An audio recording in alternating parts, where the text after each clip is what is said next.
Good day, CRM Chans. It is 9:23 a.m., Thursday, September 12, Jude Crisostomo. And CJ, your news reporters. And we are now live at News Report. So today, we are gathering data on what are the inventions that made by Filipinos. Ug karon, atong mabati ang napulo ka estudyante gikan sa CRMC aron ipasundayag ang mga Filipino inventions nga adunay maayong kontribusyon sa atong komunidad. Let's take a look at live SATEC News Report. Marcy Mandawi. Thank you, CJ. Good day. I am Marcy Mandawi reporting from Filipino Inventions here at Bugao Plaza, where Filipino ingenuity and creativity are on full display. I am here with Sunshine Balante. So Miss, unsa nang imuhang Filipino inventions agon sa may purpose ana? So, ako ang Filipino invention is patis or kanang also known as fish sauce. So, patis or fish sauce was created or invented by kanang Alan Tentay or also known as Rupeta David on 1949. Okay, so ang purpose sa patis is to enhance flavor and to preserve fish and also utilizing process to create a flavorful condiment. So thanks to patis because if we don't have ulam, patis is the answer. Mga to si Sunshine Balante og patis iyang napilian sa usa ka Filipino inventions nga dako pod og contribution sa atong komunidad.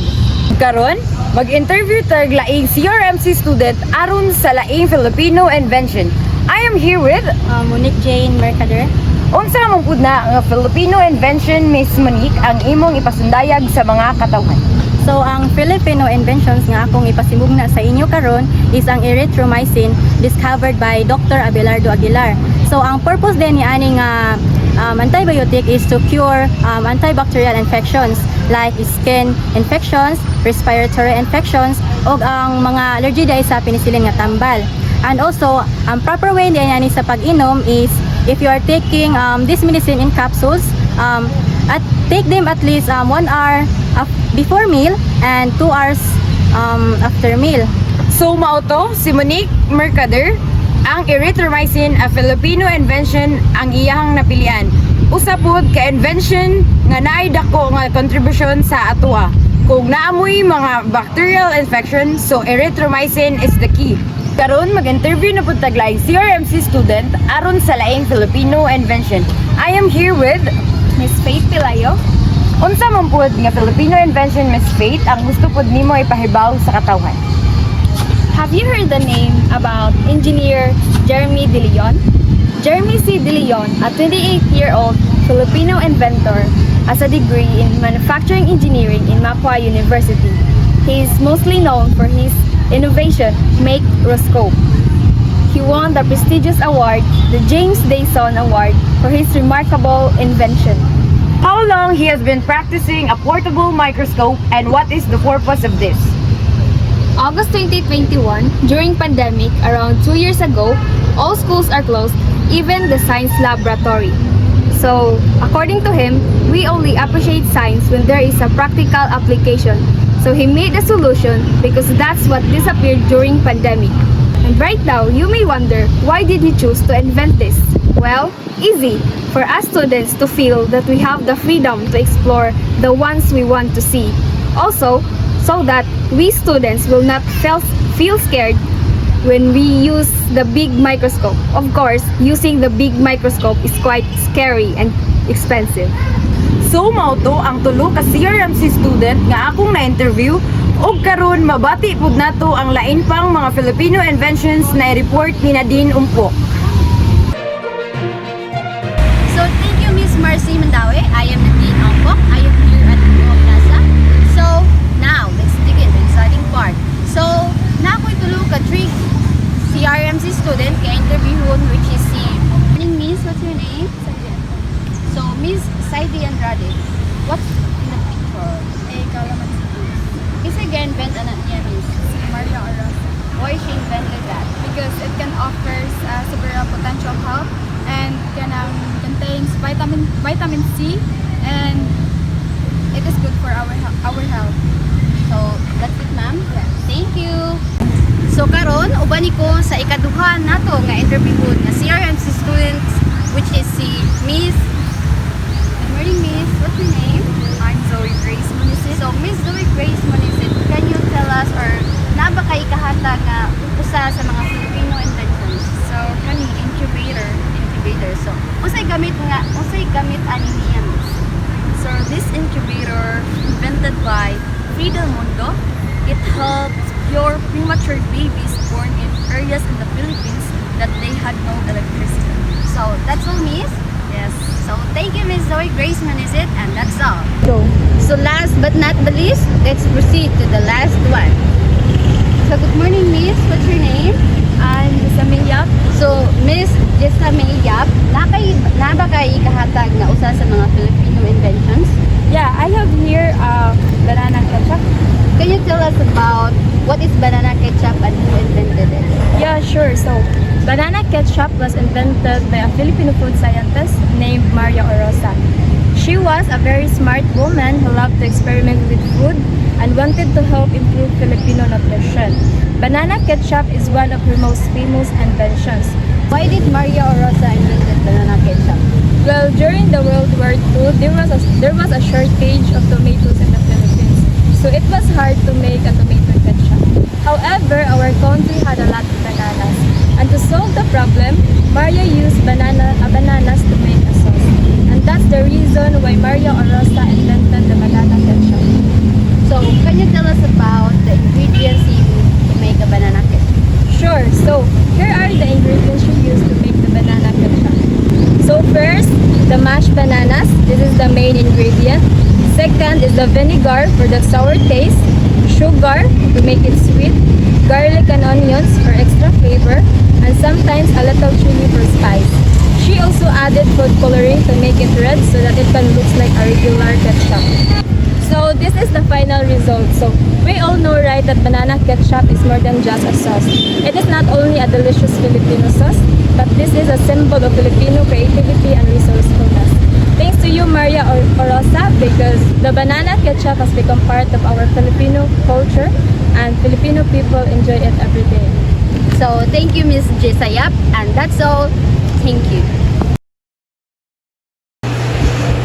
Pag 3 pataas, Magbunakid Preschool 3 plus. Pag 3 pataas, Magbunakid Preschool 3 plus.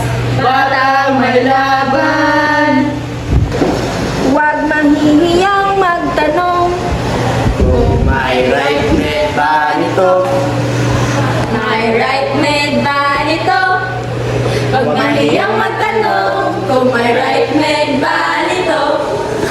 If symptoms persist, consult your doctor.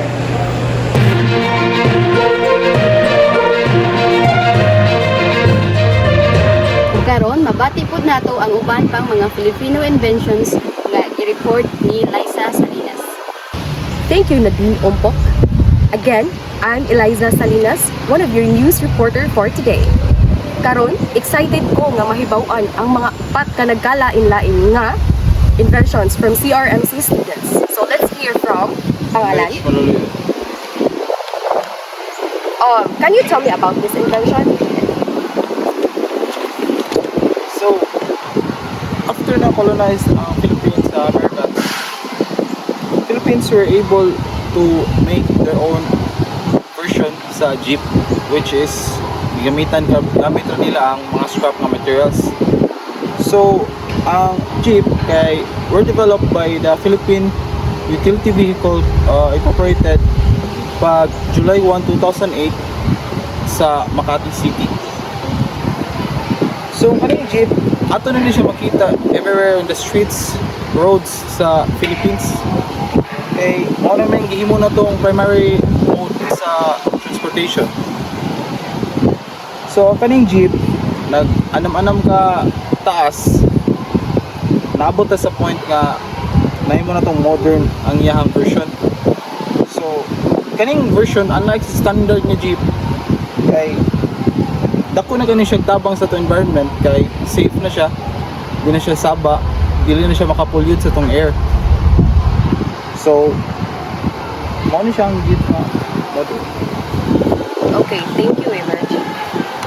Naata diri karong usab para mag-interview sa usa ka estudyante nga mo share sa atuang og duha ka Filipino inventions nga iyang napalgan.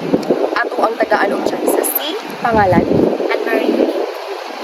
So, this is a 3-in-1 fire truck. This was invented by Alfredo M. Ano Sr. This invention is very special kay nga no pwede siya mahimong fire truck, a vehicle, rescue vehicle, and an ambulance. So, kani nga invention ni Alfredo is very special siya since it saved people, animals, and it could give a treatment to injured people. And the next one, nga Filipino invention nga ako introduce sa inyo is ang kaning yuyu. So I bet everyone around the world knows about yuyu. Ang kaning nga yuyu, according to my source, this was invented by the ancient Filipinos, and this was kanang giuse ni siya as a combat weapons against to Spaniards and intruders. So kaning yuyu is this was used by the Philippine natives 400 years ago, and it was discovered pag kanang first landed ni Magellan here in the Philippines. That's all. Thank you so much. Naata karon sa pinaka-last na kanang student nga mo share sa Filipino invention. Mawata na sa pangalan. I'm Maria May Bedrijo. Ang akong kuan kay si Gregorio Zara, which is kanang yang na-invent is video phone katong pag 1955. Ang yang purpose ani is mag-allow siya sa two people nga naa sa lain-laing lugar nga magka-communicate silang Salamat. Ug mauto tanan ang tulo ka buok nga estudyante sa from CRMC nga ni share sa Filipino invention na ilang napalka. Daghang salamat. Ug mao to ang 10 ka Filipino inventions nga na-discuss by the CRMC students. Salamat Marcy, Nadine, and Liza for the reports. At yan ang nababagang balita. This is Jude Crisostomo. And this is CJ.